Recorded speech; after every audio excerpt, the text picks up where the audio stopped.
Good morning one more time. Good morning, ladies and gentlemen. Welcome to Mexeen webinar series. Thank you for joining. My name is Ibrahim Badruddin. I serve Mexeen as its managing director, and I will be moderating the session today. A little bit on Mexeen, guys, before we start. We are an advisory firm that is focused on helping corporates in the region to accelerate their recovery, growth, and transformation, in these tough times, uncertain times, through executive education programs offered by top schools. So today, and as part of empowering everybody and our network, we wanted to trigger a discussion on the actual challenges the corporates are facing in managing their financials and, of course, the outlook to the future. So the COVID-19 pandemic has disrupted massively I would say the landscape, the business landscape in the region, sending many corporates into various degrees of financial challenges. So this pandemic has also, hit the management rules and norms. So we always say there are a lot of best practices, but these days, many of these best practices are no longer applicable. So new practices are emerging, I would say. So today I'm pleased to have our guests with us. To address this topic, Dr. Yassar Nasser, a professional financial consultant and faculty at Cambridge University, and Mr. Nauman, Mian, CFO of Bait.com, the #1 job site in the region. Thank you both for being with us today. So I'll start with Dr. Yassar. I'll give you the floor. We're pleased to hear from you about the conventional financial measure versus the pandemic, and of course, the best strategies you think they should be in place to respond to these challenges. Thank you, Ibrahim. First of all, thank you for the invitation to be with you. It's a real pleasure to be able to address this esteemed audience. Obviously, from my side, what I will be trying to share with you is kind of the latest thinking that is taking place on how to address the issue of Corona and what it caused on so many different levels. Obviously, with a focused interest on the Middle East and North Africa region, and obviously trying to realize what can be done from both the side of the management in general, but also from the specific CFO role, challenges and opportunities for that matter during these hard times. Starting with the basics. COVID is one of those rare events which take place once every blue moon. It's a true black swan that no one could have foreseen or no one could have easily addressed in advance. Even though we claim that we do have risk management robustness in many industries, but still many of us do not take a look at such rare events or outliers, if you wish, in the same intensity or with the same approach as we do for regular things. Now, the problem with such fat tails, if you wish, events is that they come with consequences which range from being moderate to highly severe. And everything in between. They are rarely on the side of having a timid, consequences, which means that they do require a certain way of dealing with them and a certain way of looking at them beyond what is traditional. Now, during this presentation, what I will try to do is I will try to take a look at, how did COVID change the perspectives for the sake of our region? The MENA region. The second part is everything that's related to, as I said, the traditional measures that were taken during the pandemic or should not have been taken, but to be seen. And then the examples of how the pandemic caused a real effect and lasting consequences for now, so short run, but also over the long run. And then trying to understand what can leaders and organizations, and very specifically CFOs, can do to approach the matter of the pandemic, and later on, just a few reflections on what did the pandemic bring in terms of challenges, but also in terms of opportunities going forward. So the starting point is obviously, I don't have to repeat what all of you have heard. the pandemic is going to cause a serious economic downturn. The region's economy is bound to contract by around 6%, a little bit less than 6%, with many countries who are on the fringes of economic development might even suffer, by much larger than 6%. It might go up to 13%, which means that we are going to suffer an overall economic disaster, if you wish, that amounts to around $152 billion. Now, for a region that is home to 436 million people, at one point in time, this might mean that several aspects of the way of doing business or supporting services is going to be affected directly. Obviously, those are going to be translated into many aspects or many immediate results in terms of the real financial indicators. We're going to see the loss of GDP, as I mentioned before. We're going to see lots of jobs to be lost. The estimated number is around 17 million. 14 million people will be pushed into poverty, and 55 million people are going to suffer to a certain degree of humanitarian risk, or they might require a certain push to be able to be available again into the marketplace.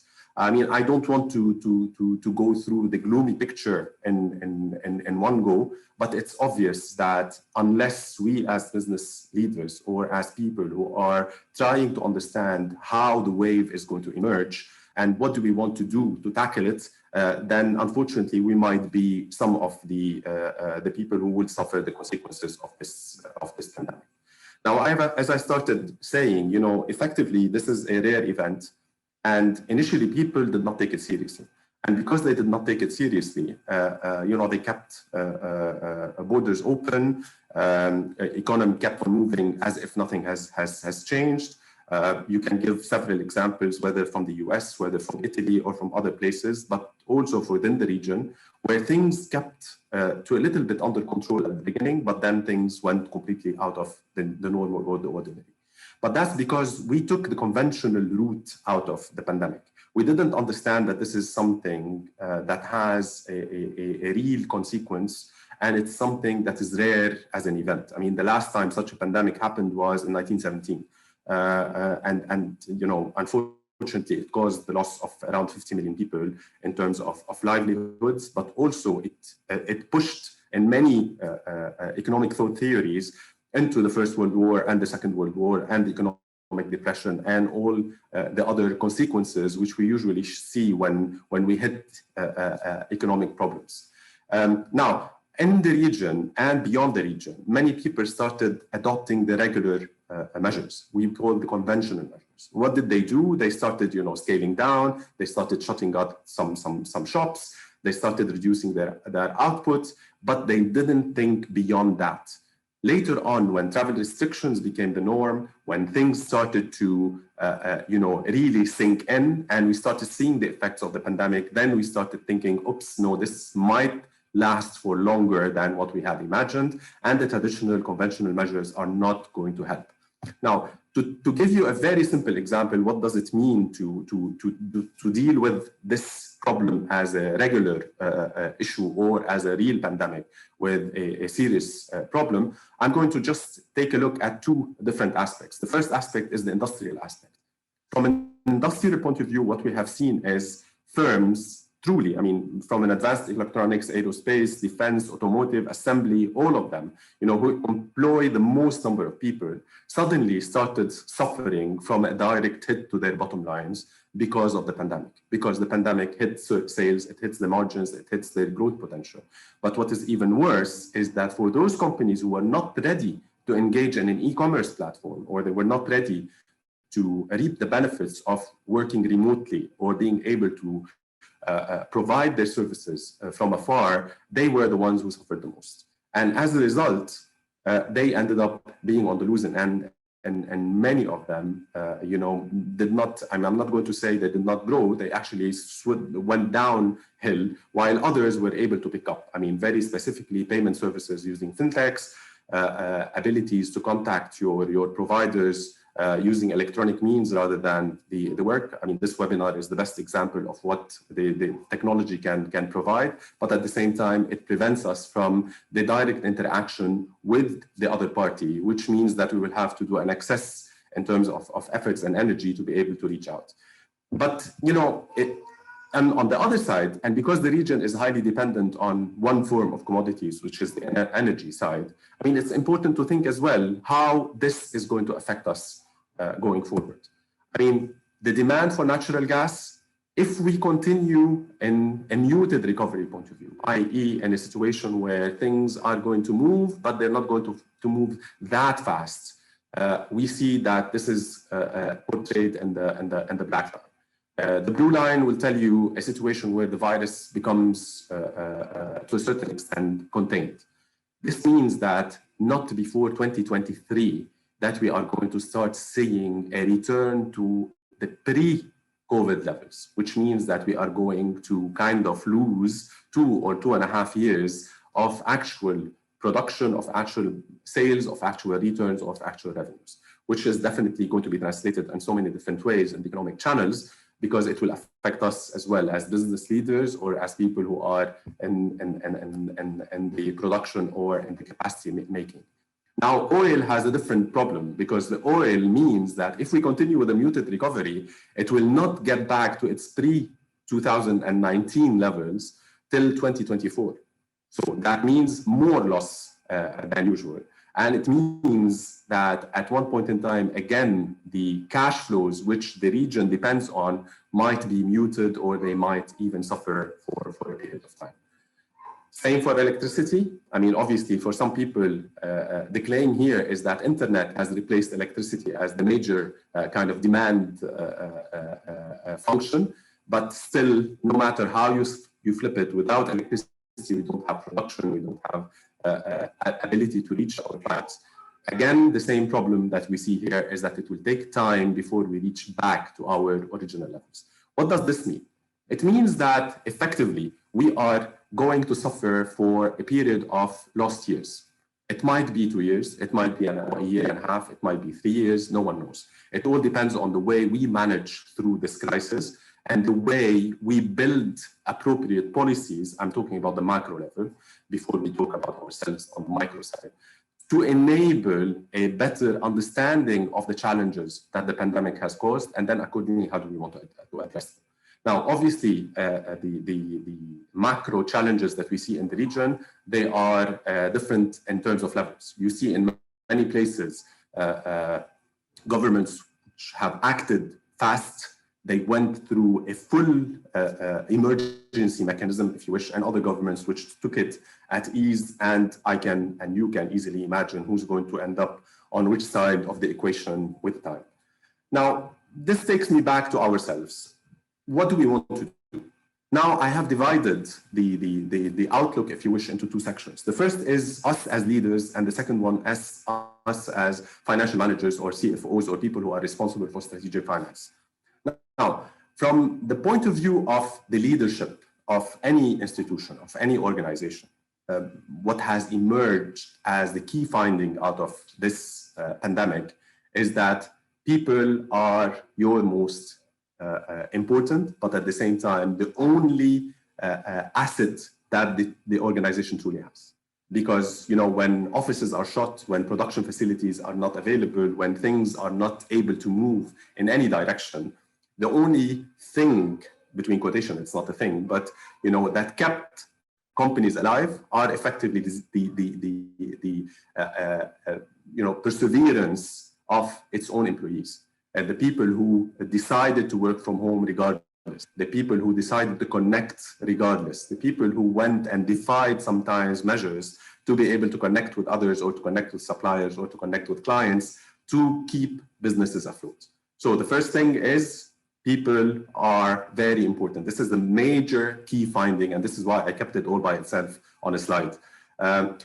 So us as leaders, we need to understand that if we don't keep our employees or our key assets alive, safe, happy, satisfied, then we are going to suffer, and we are going to suffer even more during times such as the pandemic. The other thing is we need to do planning for segmentations of functions and activities. As I said before, and this is why I mentioned the issue of macroeconomic and how policy is being shaped in many places. You need to start thinking about having a base or having a production capacity tilted towards the areas where the governments or the local authorities have taken serious policy measures to ensure that economic activity can continue and economic activity can prosper during and while fighting the pandemic, but also after the pandemic.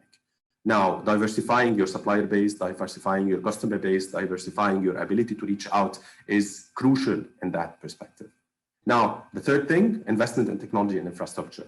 In an earlier slide, I showed to you what it meant for companies who did not invest in technology. They ended up on the losing end. So you don't want to be on the losing end post-COVID. Let's be very honest. Things are not going to be the same after COVID.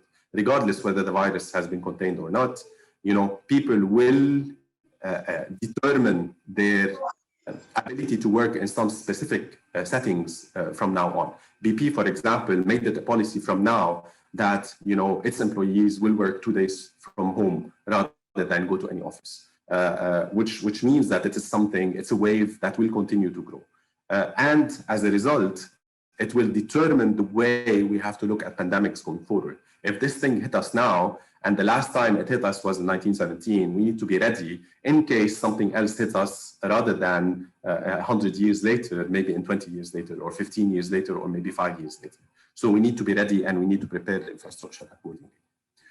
We need to assess our reliance on third parties. We need to understand how much we truly are dependent on others to be able to provide and supply.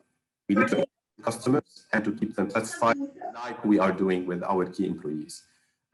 Communication on all different sides. We need to tell people who we are, what are we doing, and how are we doing it. One, to prevent any losses of lives, which are important during pandemics, but also to make sure that people understand that we are in control and we are able to develop and lead some of the production things which are needed for our clients. Obviously, there is an angle within the communication side, which is you need to team up with the national, state, and other agencies because you need to be present in the eyes of everyone. You need to show people that you can deliver and you can team up during these times where you are not only benefiting between quotation during the good times, but also you are giving during the bad times. Obviously, you need to test, understand all the weaknesses within your supply chain, the weaknesses within the balance sheet, the weaknesses within your ability to develop, because at the end of the day, addressing these issues is going to help you to move forward in the right direction. And, during exceptional times, you need to have exceptional measures, whether from a risk perspective, whether from an approval perspective, while keeping the concepts of the 4 I's principle or the ability to control things very high and alive in the actual minds. Now, obviously, you need to create a team, a management team. You need to be agile. You need to be modular. You can work alone, and you don't want that being alone to take a toll on you. But at the same time, you need to adapt all the time to be able to present the set of moves that are needed to keep the company afloat. Which brings me to the next level of details, which is, what are the CFOs facing these days? Obviously, the CFOs, their main crisis today is the liquidity issue. Where do I find the needed cash? How can I approach the suppliers and the clients so that I can collect and make sure that my cash management is not going to suffer as a result of the pandemic? I need to make survival decisions based on limited information and very large list of unknowns. I need to understand externalities. So how others are also behaving during the pandemic. How is it going to create a spillover effect on me? Am I losing my clients? Am I losing my suppliers? Are my suppliers truly able to operate as well? I need to understand how can I create additional businesses and benefit from this situation. Again, I repeat the issues of e-commerce, issues of payments from afar, fintech solutions, because at the end of the day, we do suffer from a disruptive, restricted workforce. which means that we need to rely on our technological assessment things. How can we keep the essential operations going? I mean, I cannot keep my inventory under a lock and key, and I don't have anyone to safeguard it. Regardless whether this is a big problem. I need to supply the people with their paychecks regardless of what's happened. So what can we do? The first thing is you need to do scenario planning, which means that you need to analyze at all different levels, the macro level, the pandemic, how it evolves, how it's going to go. You need to look at the economy, how the economy is moving, and then build that into your sensitivity analysis. You need to stabilize, which means that your liquidity will enable you to survive, and for how long. Now, stabilizing the operation means that you need to understand what additional sources of cash and credit can you get. Bad times, banks are closed. It changes nothing. We still need the lines of credit to be able to order things. We need to get our LCs verified or open. We need our bills of lading. We need so many different things. And for that, we need to understand how can we operate with our third party for whom we are completely dependent. We need to find ways to accelerate our receivables and delay our payments. And I think any CFO would be immediately laughing because that's exactly what everyone is doing. But I mean, at the end of the day, this is the truth of the matter. I mean, this is for some industries, this is the livelihood. It's the only thing which differentiates you from a company that will survive or a company that is going to go under. You can benefit from government assistance, tax deferrals, refunds. You can try to understand how business continuity measures are crucial and what do you need to keep them going on. Obviously, you need a dashboard. And again, for any CFO, this is a no-brainer. But for now, it becomes kind of an extremely important element on the agenda, because without that, you will not be able to do the next point, which is the assessment of your weaknesses as a business. And how do you want to negotiate? And how do you want to optimize the engagement with all your stakeholders to be able to support your activities? Now, from a debt and credit management perspective, obviously, you need to analyze your debt portfolio. You need to prioritize what you need to do. You need to negotiate. You need to look for new sources of credit. You need to be able to create the forecasts regardless of whether those forecasts are going to be true or not.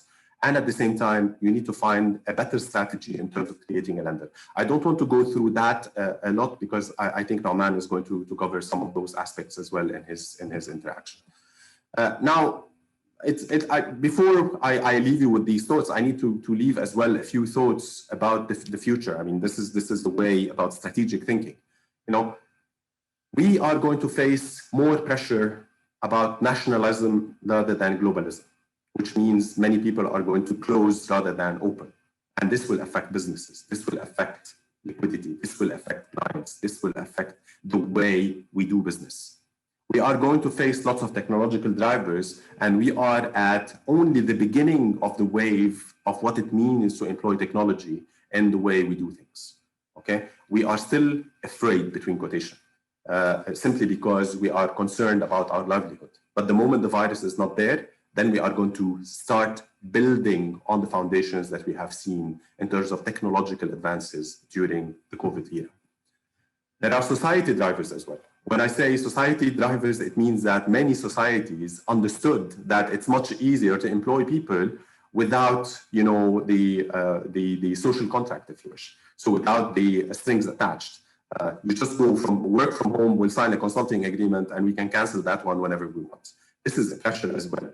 But what is even more of a pressure is that suddenly people had time to reflect, which means that they started worrying about their livelihood in a different way. They started worrying about environment, they started worrying about social issues, they started worrying about education, they started worrying about concerns, which effectively were kind of set aside because we had such a busy life before that.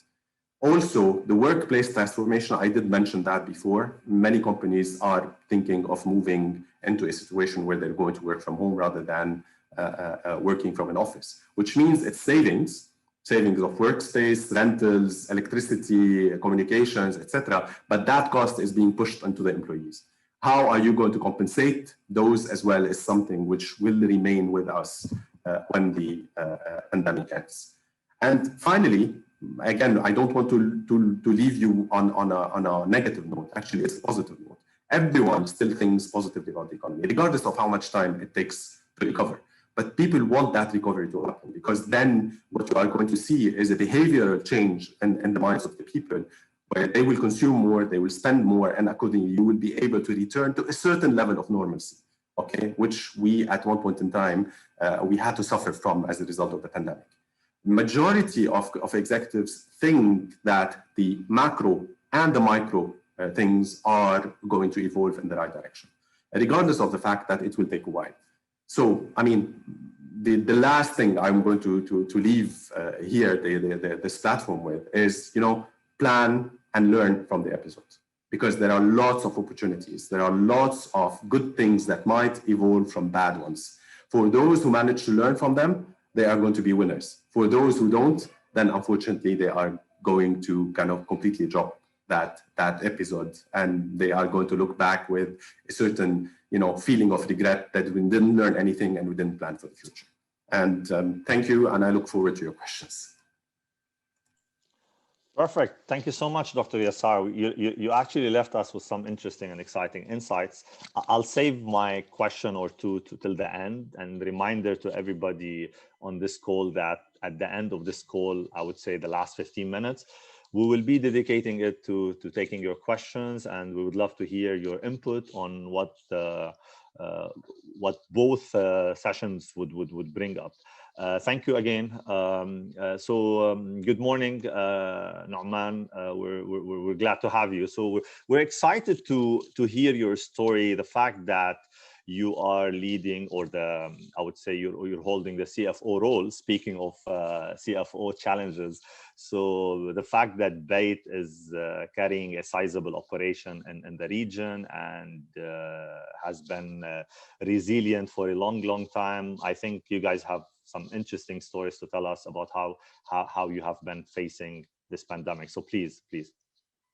Thank you so much, Ibrahim, for inviting me for this session. And Dr. Yassar, your presentation was perfect, because it touched upon a lot of areas where one can work on to make sure that you come out of this crisis as successful, as well as survive the crisis in some cases. So now, and thank you, Ibrahim. Bayt obviously has been there for over 20 years. So this is not the first crisis we have seen.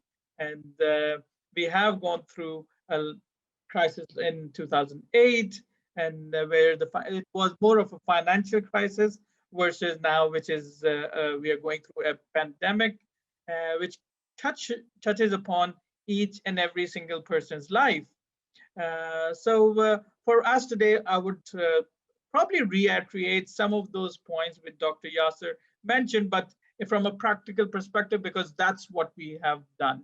So just before I I know we have gone through this in detail, but just before we step into what a crisis is, I would just wanted to touch upon that. A crisis is basically an event or a situation that can just undermine your relationship between you as a stakeholder, or between other stakeholders, affecting not just you, but everyone you connect with or everyone you deal with. It is obviously a non-routine exercise. So a lot of organizations are not really built to manage through crisis. So because they are just built to effectively and efficiently work through their routine kind of days. And that's why it becomes really difficult for any organization to come to terms with the crisis, or manage that crisis in a perfect way. So when I talk about the stakeholders, I'm talking about employees. So of course, pandemic has impacted them. It could be in terms of their health.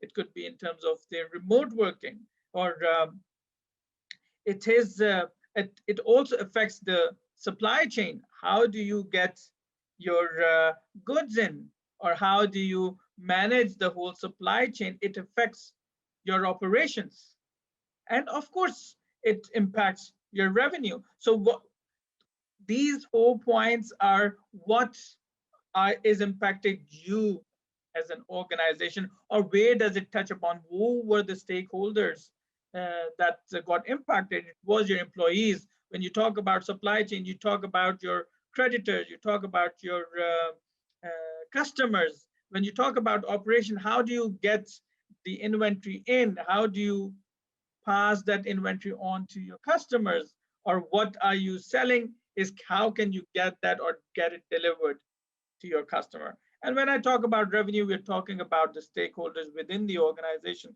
You're talking about the shareholders. You're talking about the employees, because if you are not generating money, how will you pay off your employees? So the cash flow, the liquidity, which Dr. Yassar also mentioned, is the key. And making sure that you plan or you manage that is really important. So first of all, to manage the crisis, you really need to understand what you are going to tackle or what are the areas you're going to manage. And due to pandemic, you would, in some cases, you would see some of those crises did touch upon one area. So if you have a war, probably you'll have just a supply chain issue, or just probably employee issue because employees cannot get to work. But in this case, the whole world got impacted. Hence, you had supply chain issues, you had operation issues, you had employee challenges, as well as things that you may or may not be able to control, right? So if there is a lockdown, how would you manage through a lockdown? Or if there are regulations that you cannot have 50% of your workforce in the office, how will you manage that?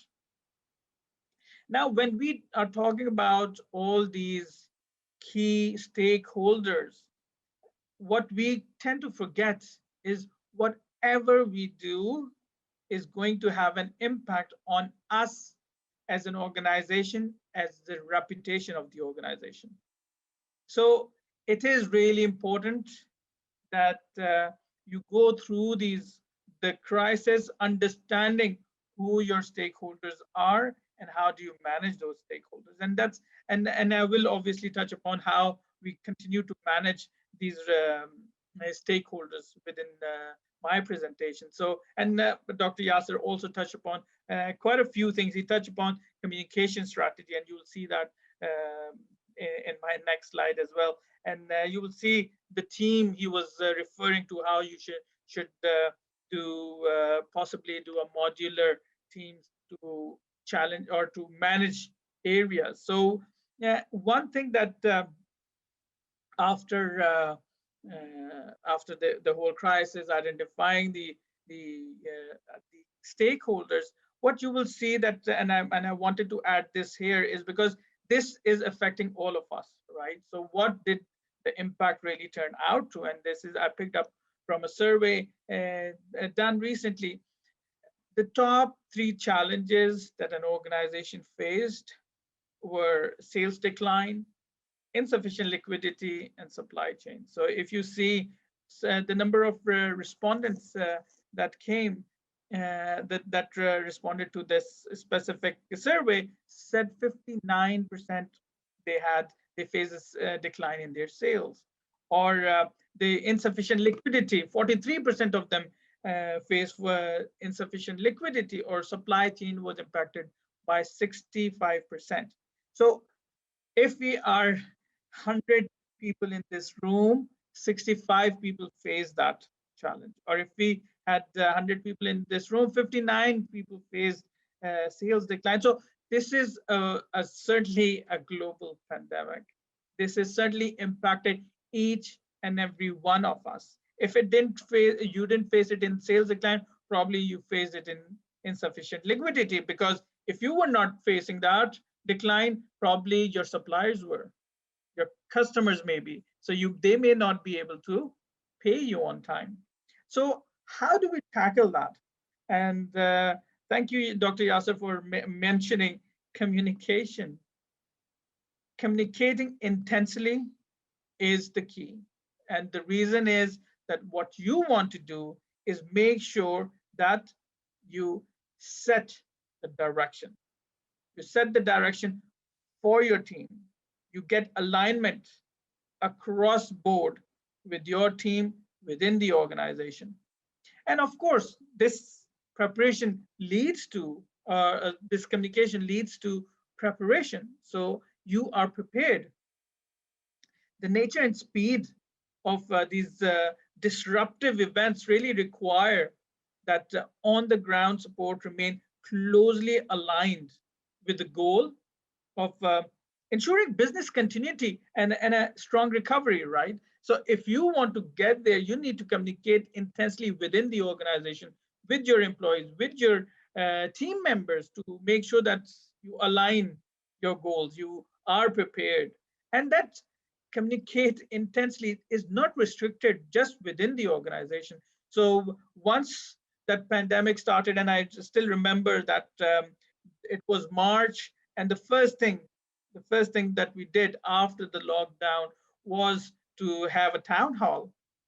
And during that town hall, we discussed each and every element. Of course, we didn't know how things will really turn out. I mean, I'm talking about 1 year ago, and it's been a 1 year that this whole fiasco started, or the pandemic started, and nobody knew how it is going to turn out.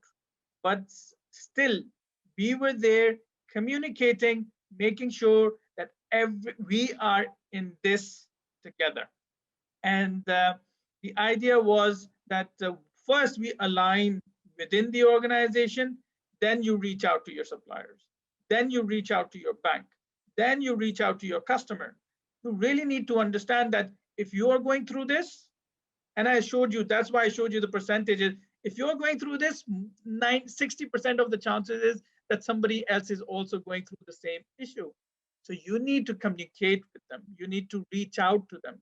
You need to understand how you can support them. They are also it's their first time as well going through the pandemic. As Dr. Yassar mentioned, it happened in 1917. So it's new for them as well. So be a partner with them to understand how you can support them and how they can help you. So that comes through communication. And how do you communicate? I mean, there could be multiple ways to communicate. You could, and within the organization, we were communicating via emails, via WhatsApp, via Hangouts, via workplace. So we had all the channels open for communication. So, and that was important to make sure that we can align and get direction and be prepared.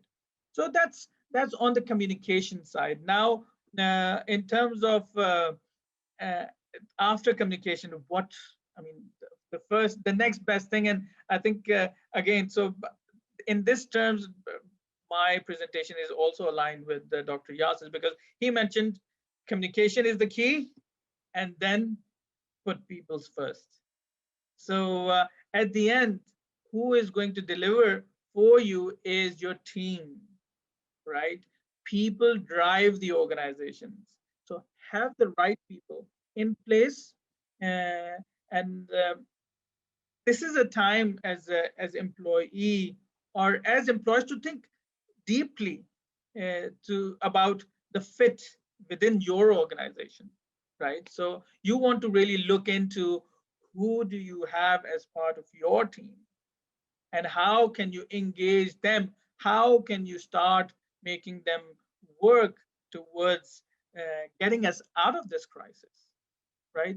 So you would always see in any crisis that happens, the first thing that companies do, or any organization, or even within the countries, the top man, this could be the president, this could be the prime minister, they would come forward and have that town hall, is with what I was referring to. So the CEO of the organization comes forward, have that discussion, and then they assign these responsibilities to their second, to their third people, or have a team set up to deliver. So that's what we require. You need to have a team to make sure that they deliver for you. Again, so coming back to the point of modular team, you need to make sure you have the defense team and the offense team. So if you play football, you need to understand that you cannot win a game just by defending. You need to make sure that you have someone out there scoring the goal for you.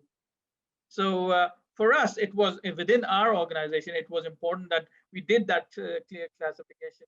And we did say that, yes, the CEO or the CFO or the HR will manage and tackle all the defense issues like legal, the financial, the personnel issues. We'll tackle those, whereas we made sure the marketing team, the sales team, they are addressing the customer needs. They out there ensuring that we have the right product. We are still continue to manage that relationship. So the crisis doesn't mean that you all go in defense. You really need to, if you want to win the game, make sure you have somebody to score the goal for you. So and don't forget that obviously there would be a lot of multitasking required, and focus is important. You need to make sure that you are focused on the results, and that's what after communication, I would say the second thing is obviously putting focus on people. Then now, how do you make sure that people continue to collaborate? You need to make sure that you have the right technology. You need to have those tools available to make sure that you continue with the managing the efficiency within the organization. So be it Google Sheets or Google Docs or Data Studio, we use all those to make sure within the organization, even though we are working from home, we continue to serve our requirements or serve the business requirements. So communication, people, and tools to make sure that you continue to operate. Then we obviously set some of those priorities. And probably some of you, and that's also Dr. Yassar also left us with those final notes. And those were to setting the priorities. So there were three key priorities that we did say. First of all, I would definitely say that within the organization, while you're going through a crisis, and that crisis is going to cause financial challenges, everybody really needs to think like a CFO. Just like at your home, if you are unfortunately going through a crisis, everybody chips in, everybody supports to ensure that you come out of that financial crisis. So everybody needs to pitch in to make sure that the company, the business comes out of it. So what is important? Cash flow forecasting is obviously important. You need to really make sure where you will end up. And that's exactly what we started doing. We started doing weekly ones. We started doing monthly ones.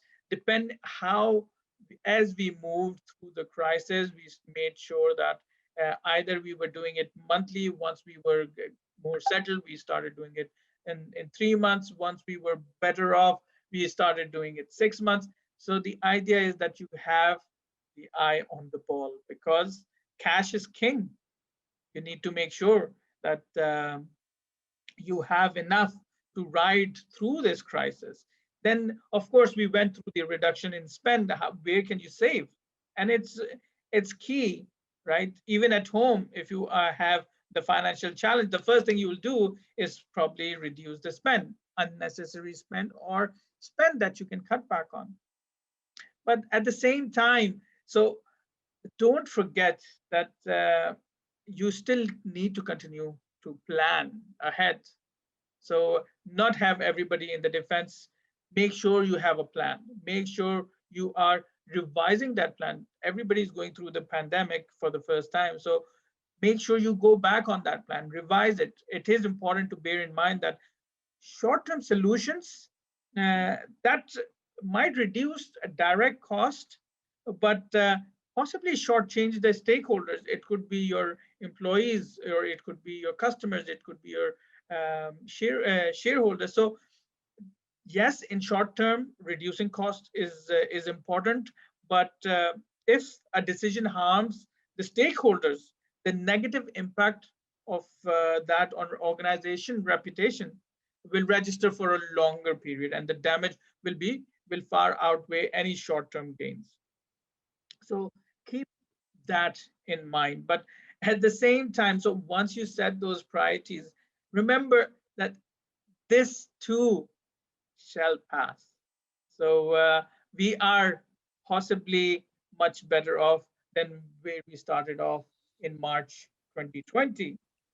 We are, as an organization, we are much more stable. As an organization, we are more, we understand more, and we know how to function better now, even in remote situations. So for us, technology, our investment into technology helps. Our focus on our stakeholders helped. Communication continues to be the key. And at the end, what we understand is this too shall pass. We need to plan ahead. As Dr. Yassar was saying, we need to continue planning. And we need to make sure that we come out stronger from this. So the key takeaways from my side is planning is vital.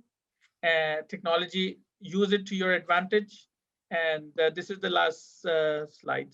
So just going to go through it quickly. And remember, preparation can be the difference between success and failure. Crises are unpredictable, but should not be unexpected. So yes, you cannot say when it will come, but at least you know that I mean, 10 years ago or almost 12 years ago, we went through a financial crisis. So they do come in after, or they do come in very often. So be prepared. So that's it from my side. Thank you so much. And I hope you were able to get some good takeaways from the presentation.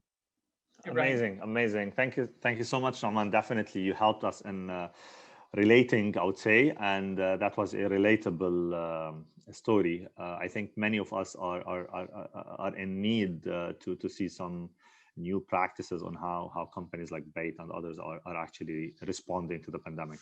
So we're left with 10 minutes or so. I'm very interested to hear our attendees if they have any question. I know so many great insights were brought up on this call.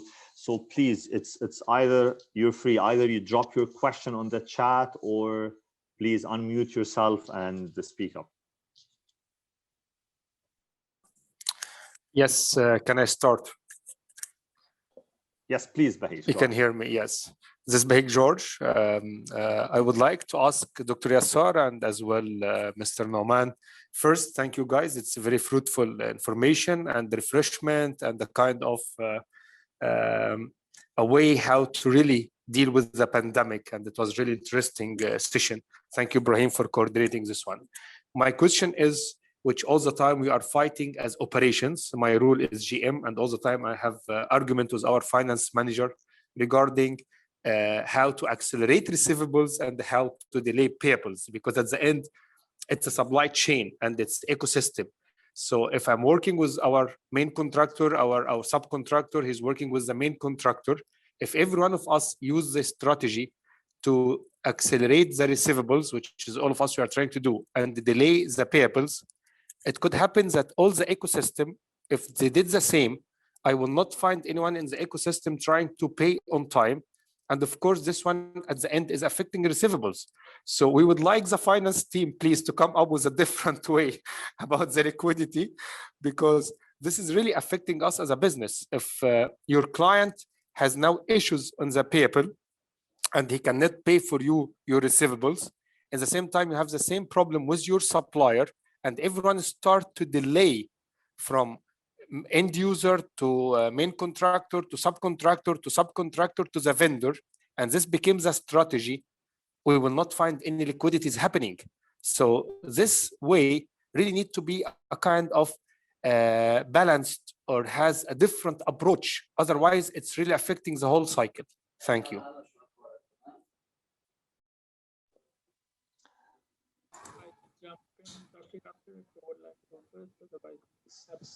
We can't hear you, Nauman. Can you hear me even now? Dr. Yassar, you were trying to say something. So whoever wants to step in and answer, please. Can you hear me? Go ahead, Nauman. You started already. Please go ahead. As long as you can hear me. Sorry.